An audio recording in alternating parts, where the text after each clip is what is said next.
encourage parental alienation syndrome, which is not good, and and he has all that. He insists that the whole world come around to his view. His Gardner's thoughts here about pedophilia. It says, there's no question that our society is excessively punitive with regard to punishments we impose on people who are involved in non-coercive sexual encounters, that being with children. He talks about how sex with children serves a procreative purpose.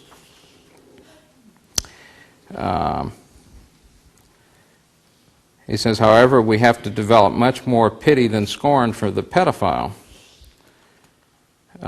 He says, our hormones know nothing about the incest taboo, therefore intrafamilial sexual abuse is probably universal. As mentioned, all of us are polymorphous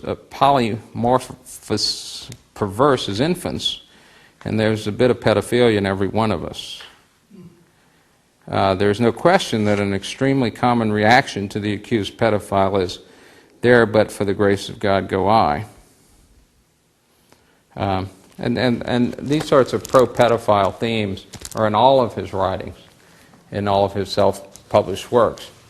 But the case in New Jersey I had, it was a man who was shaving his 6-year-old daughter's legs every time he had her for a visit. He had a paraphilia that involved shaving. And what Gardner proposed, and this is how crazy this guy was, Gardner proposed that both the father and the mother appoint a committee of 3 people to examine the child's legs before the child went to the father.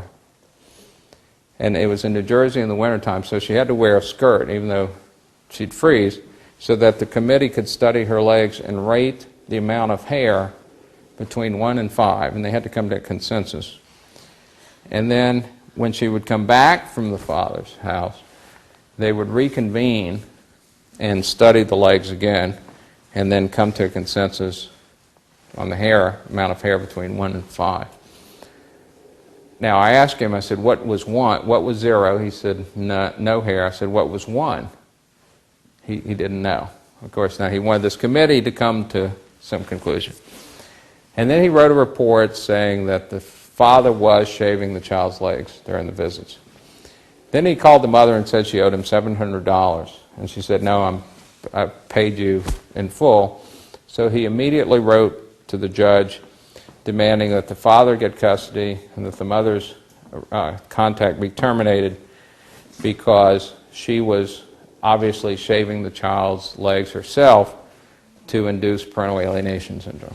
Okay, that's how crazy he was. And it came out in that testimony that he had not had hospital admitting privileges for 25 years as a psychiatrist, that although he was on the adjunct volunteer faculty of Columbia School of Medicine, he had not spoken to the dean of the medical school for 15 years. And he had not been appointed in any court in New Jersey for anything for years, to do anything, yet his nonsense has permeated the family court system.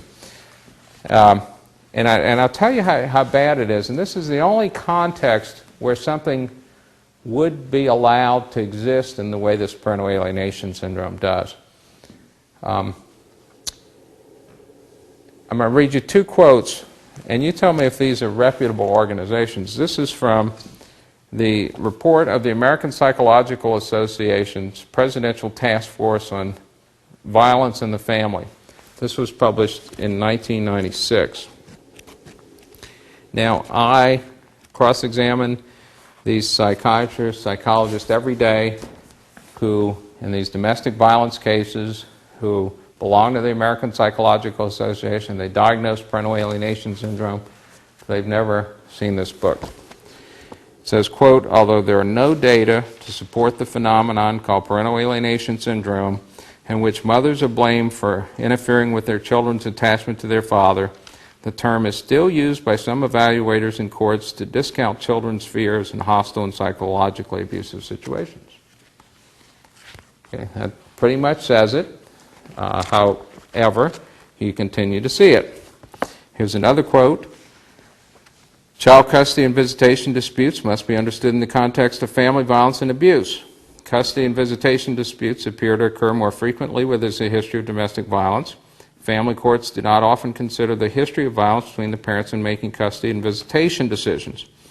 In this context, the nonviolent parent may be at a disadvantage in behavior that would seem reasonable, as a protection from abuse may be misinterpreted as a sign of instability. Psychological evaluators not trained in domestic violence may contribute to this process by ignoring or minimizing the violence and by giving inappropriate pathological labels to women's responses to chronic victimization. Terms such as parental alienation, in quotes, may be used to blame the women for the children's reasonable fear of or anger toward their violent father. Duh, right? You see? Now, what is parental alienation syndrome? It's a very simple Now, I'm going to introduce a concept that will baffle your mind in its complexity. Okay, if I come up to you and I hit you, you probably will not like me and not want to hang out with me. I think that's a fair statement, right? Okay. Now, if you are a Gardnerian, trained in the high science of parental alienation syndrome, and this gentleman tells you that he doesn't like me and doesn't want to hang out with me because I hit him, rather than try and find out if I did hit him by asking her, asking you, if they saw, asking me, would simply conclude that he is suffering from the lawyer-speaker alienation syndrome, and the proper treatment for this he'd have to come live with me. Okay? Now, that's what it is. That's it in a nutshell. Okay? And that's the nonsense that we see over and over and over again. Now, you would think that a judge would respect the National Council of Juvenile and Family Court Judges. If you are a juvenile and family court judges, and there's the National Council of Juvenile and Family Court Judges and the State Justice Institute, you would think, these people might be somebody I might want to listen to. Maybe they have something to say that might be worth listening to. This is from a book put out by the National Council of Juvenile and Family Court Judges in 2004 and then revised in 2006, called Navigating Custody and Visitation Evaluations in Cases with Domestic Violence, a Judge's Guide. This is what it says.